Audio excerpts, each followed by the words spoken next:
రేపు కర్నూలు జిల్లాలో AP deputy CM Pawan Kalyan పర్యటించనున్నారు. ఓర్వకల్లు మండలం పూడిచెర్ల గ్రామం స్టేజి వద్ద ఫారం ఫండ్స్ కి భూమి పూజ చేయనున్నారు. జాతీయ గ్రామీణ ఉపాధి హామీ పథకం కింద జూన్ నెలలో 2 లక్షల ఫార్మ్ ఫండ్స్ పూర్తి చేసే కార్యక్రమంలో డిప్యూటీ సీఎం పాల్గొననున్నారు.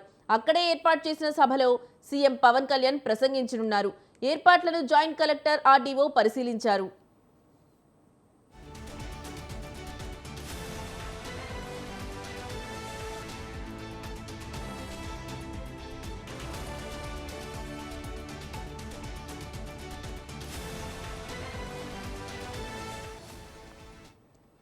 ఈ కార్యక్రమానికి సంబంధించి ఎస్పీ విక్రాంత్ పాటిల్ తో కలిసి కలెక్టర్ భద్రతా ఏర్పాట్లను పరిశీలించారు. ఈ సందర్భంగా బందోబస్తు ఏర్పాట్లు, భద్రత గురించి ఎస్పీతో చర్చించారు. సుమారు సభకు 4000 మంది వరకు హాజరు కానున్నారని, అందుకు అనుగుణంగా ఏర్పాట్లు చేయాలని కలెక్టర్ అధికారులను ఆదేశించారు.